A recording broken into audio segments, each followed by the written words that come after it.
School bell बजती है और सेम टाइम पर रोजाना हजारों बच्चे एक ही सिस्टम के अंदर एंटर हो जाते हैं। क्या ये एजुकेशन है या कोई पुराना कंट्रोल्ड डिजाइन स्ट्रक्चर है जो आपने कभी नोटिस ही नहीं किया?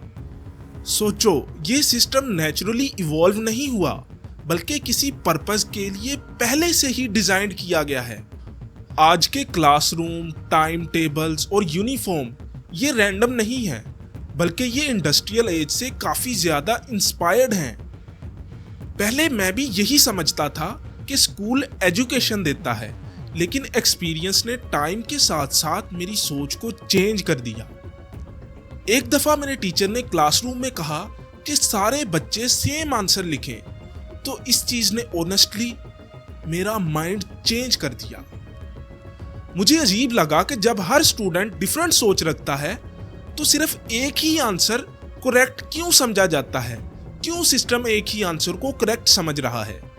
यहां से मुझे समझ आया कि स्कूल सिर्फ लर्निंग नहीं है, बल्कि सारे स्टूडेंट्स को स्टैंडर्डाइजेशन भी क्वाइटली टीच कर रहा है। इंडस्ट्रियल रेवोल्यूशन के बाद फैक्ट्रीज को डिसिप्लिन्ड वर्कर चाहिए थे और उसी नीड के अकॉर्डिंग एजुकेशन सिस्टम को रीशेप किया गया। स्टूडेंट्स को अब इंडिविजुअल लर्नर नहीं बल्कि एक यूनिफॉर्म आउटपुट सिस्टम का पार्ट समझा जाने लगा। बेल्स की timing, same uniform, same subject, ये एक स्ट्रक्चर्ड बिहेवियर ट्रेनिंग सिस्टम बन गया।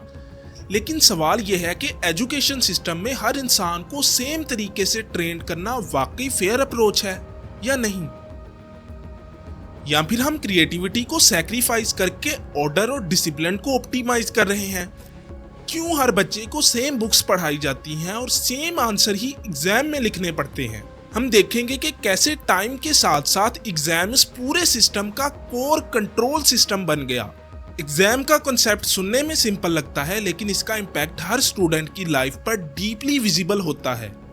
पहली दफा स्ट्रक्चर्ड एग्जाम चाइना में स्टार्ट हुआ, जहां पे मेरिट के नाम पर सिलेक्शन स्टार्ट हुई। जो इंसान एग्जाम में अच्छा परफॉर्म करेगा वही आगे गवर्नमेंट पोजीशंस के लिए सेलेक्ट होगा। लेकिन इसका नुकसान ये हुआ कि एजुकेशन सिस्टम नॉलेज से खत्म होकर रट्टे और स्ट्रक्चर्ड आंसरिंग पर आ गया। मैं रात को देर तक रट्टा लगाता था ताकि सुबह एग्जाम में मुझे आंसर्स याद रह जाएं। आप लोग भी ऐसा करते होंगे। आपका मकसद नॉलेज हासिल करना नहीं है, बल्कि रट्टा लगाना है। जितना अच्छा रट्टा लगाओगे उतना ही अच्छा आप एग्जाम में आंसर लिखकर आ जाओगे। टाइम के साथ साथ ये सिस्टम पूरी दुनिया में एजुकेशन का स्टैंडर्ड बन गया। सब स्टूडेंट्स को same condition, same question, same paper के नाम पर जज करना पूरी दुनिया में नॉर्मलाइज हो गया। लेकिन ये सिस्टम इस चीज को इग्नोर करता है कि हर बच्चा सेम तरह से नहीं समझता, हर बच्चा रट्टे में बेस्ट नहीं होता। इसी वजह से कभी कभार इंटेलिजेंट बच्चे भी एग्जाम में अच्छा परफॉर्म नहीं कर पाते, क्योंकि वो प्रेशर हैंडल नहीं कर पाते या अच्छे से रट्टा नहीं लगा पाते। एग्जाम्स ने लर्निंग को पीछे फेंक दिया है और हर बच्चा नंबर्स के पीछे भाग रहा है। यानी हर बच्चा चाहता है कि रट्टा लगाकर ज्यादा से ज्यादा नंबर ले ले। टीचर भी उस बच्चे को ज़हीन कहता है जो बच्चा अच्छा रट्टा लगाता है। ये सिस्टम ह्यूज पॉपुलेशन के लिए अच्छा भी हो सकता है, लेकिन ये बहुत सारी जगहों पर ह्यूमन लर्निंग को डैमेज भी कर रहा है। अब हम ग्रेडिंग और यूनिफॉर्म के बारे में देखेंगे, जो इस सिस्टम को और भी ज्यादा स्ट्रक्चर्ड और कंट्रोल्ड बनाते हैं। जब किसी भी बच्चे का रिजल्ट आता है, सबसे पहली चीज जो देखी जाती है वो उसके ग्रेड्स होते हैं। क्या ये बच्चा ए ग्रेड के साथ पास हुआ, बी ग्रेड के साथ पास हुआ या सी ग्रेड के साथ पास हुआ? और जो बच्चा सी ग्रेड के साथ पास हुआ होता है उसको नालायक समझा जाता है और ए ग्रेड वाले को ज़हीन बच्चा समझा जाता है। मेरा एक दोस्त था जो कि एग्जाम्स में एवरेज आता था, लेकिन वो डिबेट में सबको चुप करवा देता था। सिस्टम उसे एक एवरेज स्टूडेंट कंसीडर करता था, लेकिन रियल वर्ल्ड में वो एक बहुत ही अच्छा कम्युनिकेटर था। लेकिन इस सिस्टम का मसला यही है कि सिर्फ ग्रेडिंग सिस्टम ही बच्चे की जहानत को जाहिर नहीं करता। एबीसी ने सिस्टम को तो सिंपल बना दिया है, लेकिन उसके साथ ही ह्यूमन इंटेलिजेंस को भी एबीसी के साथ लेबल्ड कर दिया है। सिर्फ एक नंबर या सिर्फ एक लेटर ही तुम्हारी पूरी ह्यूमन इंटेलिजेंस को जाहिर कर देता है कि तुम अच्छे हो या कमजोर हो। मैं भी स्कूल में जब बी ग्रेड लेता था तो घर जाके ऐसे लगता था कि शायद मैं इंटेलिजेंट नहीं हूँ, शायद मेरे दिमाग में कोई प्रॉब्लम है। लेकिन वो बी ग्रेड मेरी पूरी ह्यूमन इंटेलिजेंस को जाहिर नहीं करता था, वो सिर्फ उस एग्जाम के डे को जाहिर करता था कि मैंने पिछले दिन कितना अच्छा रट्टा लगाया है और इस दिन मैं उस रट्टे को कितना मेमोराइज कर सका हूँ। प्रॉब्लम यह है कि हम इस पूरे सिस्टम को रियलिटी समझ लेते हैं, लेकिन ये रियलिटी नहीं है। ये आपकी ह्यूमन इंटेलिजेंस को जाहिर नहीं करता, ये सिर्फ एक टूल है। ग्रेडिंग ने कंपटीशन क्रिएट किया और साथ ही कंपैरिजन एडिक्शन भी बना दिया है। हर स्टूडेंट अपने आप को दूसरे स्टूडेंट के साथ कंपेयर करता है और जो कोई अच्छा रट्टा लगा के आता है, दूसरा स्टूडेंट समझता है कि शायद ये बच्चा ज़हीन है और मैं डल स्टूडेंट हूँ। अब बात करते हैं यूनिफॉर्म की, जो बाहर से तो सिंपल लगती है लेकिन अंदर साइकोलॉजिकल इम्पैक्ट रखती है। एक स्टूडेंट जो एक्सप्रेसिव नेचर का होता है, उसे सेम यूनिफॉर्म के अंदर लाकर आइडेंटिटी थोड़ी न्यूट्रल हो जाती है। यूनिफॉर्म इक्वालिटी तो देता है लेकिन साथ ही इंडिविजुअलिटी को भी कंप्रेस करता है। स्कूल में हर बच्चे का ड्रेस तो सेम होता है लेकिन उसका माइंडसेट और स्ट्रगल हमेशा डिफरेंट होते हैं। यूनिफॉर्म डिसिप्लिन तो सिखाता है लेकिन एक्सप्रेशन को साइड पे रख देता है। अब हम देखेंगे कि एजुकेशन सिस्टम कैसे टाइम के साथ साथ पुराने एजुकेशन सिस्टम से मॉडर्न स्कूलिंग सिस्टम या मॉडर्न एजुकेशन सिस्टम में कन्वर्ट हुआ। अगर हम पुराने एजुकेशन सिस्टम या मदरसा सिस्टम को देखें तो वहाँ एजुकेशन का पेस स्टूडेंट के हिसाब से एडजस्ट होता था। एक टीचर के साथ सिटिंग होती थी जहाँ पर डिस्कशन और अंडरस्टैंडिंग पे फोकस किया जाता था, ना कि रट्टे पे। मेरे एक दोस्त ने बताया कि उनके गांव में एक ऐसा टीचर था जो हर बच्चे को अलग अलग तरीके से समझाता था और आज के टाइम पे वो सारा सिस्टम और पेशेंस चेंज हो गया है रट्टे पे, एग्जाम पे और ग्रेड्स पे। मॉडर्न स्कूल्स ने एजुकेशंस को स्केल तो कर दिया है लेकिन वो पुराना सिस्टम और इंडिविजुअलिटी को कंप्रेस भी कर दिया है। एक स्टूडेंट जो जरा देर से याद करता था वो पुराने सिस्टम में तो सरवाइव कर लेता था, लेकिन आज के टाइम पे वो स्टूडेंट जरा भी सरवाइव नहीं कर पाता।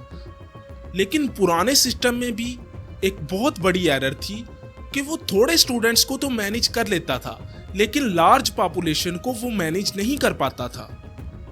यानी दोनों सिस्टम्स के फायदे और नुकसानात अपनी जगह पर मौजूद हैं। आप कमेंट्स में राय दे सकते हैं कि आप किस सिस्टम को सपोर्ट करते हैं। आज हम सब लोग सेम सिलेबस पढ़ते हैं, सेम किताबें पढ़ते हैं, चाहे समझ आए या ना आए। मुझे लगता है कि ये सिस्टम एफिशिएंसी के नाम पर ह्यूमन डाइवर्सिटी को सिंप्लीफाई कर देता है। एक सिंपल एग्जाम्पल है, मेरा एक कज़न था जो पढ़ने में अच्छा नहीं था लेकिन वो ऑनलाइन स्किल सीखकर अपना ऑनलाइन काम कर रहा है और पढ़ने वाले बच्चों से ज़्यादा कमा रहा है। जहाँ पर स्कूल के टीचर उसको नालायक समझते थे, आज के टाइम पर उसको सारे लोग ऑनलाइन फील्ड में अपने काम में बेस्ट समझते हैं। यानी सिस्टम जिस इंसान को बिलो द एवरेज समझता था, उसको डी ग्रेड या फेल कर देता था, रियल लाइफ में वो अपनी फील्ड का एक्सपर्ट बंदा है। शायद एजुकेशन का फ्यूचर ये होना चाहिए कि फिक्स्ड स्ट्रक्चर की बजाय एक डाइवर्सिटी को प्रमोट करना चाहिए, फ्लेक्सिबल लर्निंग को प्रमोट करना चाहिए। अब सवाल ये है, क्या हम लोग इस सिस्टम को एडजस्ट करेंगे या सारी जिंदगी ये सिस्टम हमें ही एडजस्ट करता रहेगा? होमवर्क का नाम सुनकर ज्यादातर स्टूडेंट्स के फेस पर नेचुरली थोड़ी सी टेंशन आ जाती है। स्कूल के बाद भी same subject, same thinking continue करना हर स्टूडेंट्स के लिए मेंटली पॉसिबल भी नहीं होता। मुझे याद है कि मेरा एक दोस्त था जो स्कूल में पढ़ने में तो अच्छा नहीं था लेकिन वो यूट्यूब से कोडिंग सीखकर एक अच्छा फ्रीलांसर बन गया है। स्कूल टीचर उसको नॉर्मल स्टूडेंट कहता रहा लेकिन रियल लाइफ में उसने स्किल बिल्ड की और ऑनलाइन कमा रहा है। होमवर्क का बेसिक मकसद था कि किसी चीज़ की बार बार प्रैक्टिस करना, लेकिन टाइम के साथ साथ ये स्टूडेंट्स के लिए टाइम कंट्रोल सिस्टम बन गया। एक स्टूडेंट जो स्कूल में 6-7 घंटे जो सब्जेक्ट्स पढ़ता है, घर आकर उसको जब दोबारा वो सब्जेक्ट पढ़ने पड़ते हैं तो उसके लिए वो इजी नहीं होता। हर स्टूडेंट के पास इतना एनर्जी लेवल नहीं होता कि वो एक ही काम को बार बार करता रहे। कुछ स्टूडेंट्स इसलिए भी स्ट्रगल करते हैं कि उनका होम इन्वायरमेंट उनको असाइनमेंट्स कंप्लीट करने में सपोर्ट नहीं करता। मुझे कभी कभी लगता है कि होमवर्क लर्निंग को इन्फोर्स नहीं करता, बल्कि आहिस्ता आहिस्ता आपके अंदर फ्रस्ट्रेशन पैदा करता है। एक इंटरेस्टिंग कंट्राडिक्शन ये है कि समटाइम टॉप स्टूडेंट्स भी सिस्टम को समझकर, पैटर्न को समझकर ही अच्छे मार्क्स लेते हैं। मतलब प्रैक्टिकल लेवल पर होमवर्क कंप्लीट करना और रियल अंडरस्टैंडिंग दोनों डिफरेंट चीज़ें बन जाती हैं। और कंट्रोवर्शियल बात यह है कि हमने शायद होमवर्क को एजुकेशन सिस्टम में कुछ ज़्यादा ही इंपॉर्टेंस दे दी है। अगर किसी स्टूडेंट को क्रियोसिटी ड्रिवन लर्निंग मिल जाए तो वो समटाइम होमवर्क के बगैर भी अच्छा परफॉर्म कर लेता है और ज़्यादा चीज़ें सीख लेता है। लेकिन सिस्टम को कंट्रोल और कंसिस्टेंसी चाहिए होती है, इसलिए होमवर्क को स्टैंडर्ड टूल बना दिया गया है। अब मेरा सवाल ये है, क्या हम स्टूडेंट्स को वाकई कोई चीज़ सिखा रहे हैं या सिर्फ उसको काम कंप्लीट करना सिखा रहे हैं? जब सिस्टम का मकसद सिर्फ मार्क्स, कंपैरिजन और होमवर्क बन जाए तो स्टूडेंट का माइंड नेचुरली फ्रस्ट्रेशन फील करता है। मैं खुद स्कूल के टाइम पर एग्जाम के रिजल्ट से पहले एंजाइटी फील करता था। मेरा एक क्लासमेट था जो कि एकेडमिकली तो अच्छा नहीं था, लेकिन वो ग्रुप डिस्कशंस में कमाल के आइडियाज देता था। सिस्टम उसको एवरेज कंसीडर करता था, लेकिन रियलिटी में वो बहुत ही ज़हीन था और बहुत ही अच्छा कम्युनिकेटर था। सिस्टम इंसान की सिर्फ एक डायमेंशन को कवर करता है, लेकिन इंसान मल्टी डायमेंशनल होता है। प्रेशर का सबसे बड़ा इफेक्ट ये होता है कि स्टूडेंट्स अपनी थिंकिंग में रिस्क लेना ही कम कर देते हैं। कहीं आपका आंसर गलत ना हो जाए, इसलिए बहुत सारे स्टूडेंट कोई भी आंसर देते ही नहीं हैं। इस तरह से वो साइलेंटली अपनी क्रिएटिविटी को किल कर देते हैं। मुझे लगता है कि हमने एजुकेशन को लर्निंग की बजाय परफॉर्मेंस कंपटीशन बना दिया है। हर क्लास में ऐसे स्टूडेंट्स होते हैं जो क्वाइटली स्ट्रगल करते हैं, लेकिन सिस्टम में उनकी आवाज़ सुनाई ही नहीं देती। बहुत सारे स्टूडेंट्स स्कूल के बाद रियल लाइफ में अलग डायरेक्शन में ग्रो करते हैं। ये क्लियरली शो करता है कि एकेडमिक परफॉर्मेंस और रियल लाइफ एबिलिटी दो डिफरेंट चीज़ें हैं। थोड़ा कंट्रोवर्शियल पार्ट ये है कि सिस्टम को स्टैंडर्ड सक्सेस डिफाइन करने का राइट थोड़ा लिमिटेड होना चाहिए, क्योंकि हर इंसान का सक्सेस कर्व डिफरेंट होता है। सिस्टम उसको सही तरह से कैप्चर नहीं कर पाता। अगर हम सिर्फ मार्क्स को ही इंटेलिजेंस समझ लें तो बहुत सारे स्टूडेंट्स का हिडन टैलेंट कभी भी सामने नहीं आएगा। एजुकेशन का मेन मकसद सिर्फ रैंक नहीं है, बल्कि ह्यूमन पोटेंशियल को अनलॉक करना है। अगर हम एजुकेशन सिस्टम की पूरी जर्नी को देखें तो ये सिंपल आइडिया से स्टार्ट होके एक कम्प्लेक्स स्ट्रक्चर बन चुका है।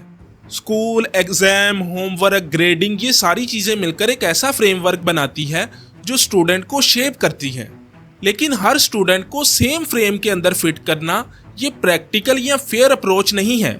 इस सिस्टम की एक खूबी ये है कि इस सिस्टम ने मिलियंस ऑफ पीपल्स को बेसिक एजुकेशन दी है, लेकिन इसी सिस्टम ने बहुत सारे लोगों की क्रिएटिविटी, इंडिविजुअलिटी और पर्सनल लर्निंग को भी कंप्रोमाइज किया है। एक स्टूडेंट जो क्लास में नॉर्मल या बिलो द एवरेज है, हो सकता है कि वो रियल लाइफ में एक्स्ट्रा ऑर्डिनरी पर्सन हो सकता है। और यही गैप हमें कंफ्यूज करता है कि रियल टैलेंट को कैसे मेजर किया जाए। एग्जाम्स के थ्रू? मुझे लगता है कि हम एजुकेशन को सिर्फ ग्रेड्स के लेंस से देखकर उसका पर्पस छोटा कर देते हैं। कभी कभी सिस्टम का सबसे बड़ा प्रॉब्लम ये होता है कि वो सब स्टूडेंट्स को एक ही पाथ पर चलने पर फोर्स करता है, लेकिन वो इस चीज़ को भूल जाता है कि हर इंसान का लर्निंग स्टाइल, स्पीड और इंटरेस्ट डिफरेंट होते हैं। ये भी सच है कि इस सिस्टम के बगैर लार्ज स्केल पर पॉपुलेशन को एजुकेट करना बहुत ही मुश्किल हो जाएगा। असल सवाल ये नहीं है कि क्या ये सिस्टम सही है या नहीं, सवाल ये है कि क्या हम इस सिस्टम को और ज़्यादा बेहतर बना सकते हैं। शायद इस सिस्टम को फ्यूचर में और भी ज़्यादा बेहतर बनाया जा सके, जहाँ पे स्टूडेंट को और भी ज़्यादा मल्टीपल लर्निंग रूट्स मिल सकें, जहाँ सिर्फ अच्छे मार्क्स को ही रियल सक्सेस ना समझा जाए, बल्कि रियल वर्ल्ड अंडरस्टैंडिंग को, क्रिएटिविटी को, स्किल्स को भी उतना ही ज़्यादा कंसीडर किया जा सके। आखिर में ये समझना भी ज़रूरी है कि सिस्टम को फॉलो करना और सिस्टम को क्वेश्चन करना दो अलग चीज़ें हैं। और ग्रोथ तब होती है जब हम सिस्टम को ब्लाइंडली फॉलो करने की बजाय उसको एक्सेप्ट या फिर चैलेंज करते हैं। शायद एजुकेशन का भी असल मकसद ये है कि वो सिर्फ सिस्टम को ब्लाइंडली फॉलो करना ना सिखाए, बल्कि क्वेश्चन करना और सोचना भी सिखाए। अगर आपको ये वीडियो अच्छी लगी है तो चैनल को जल्दी से सब्सक्राइब कर दें। मिलते हैं किसी नेक्स्ट वीडियो में, तब तक अपना ख्याल रखिएगा। अल्लाह हाफिज़।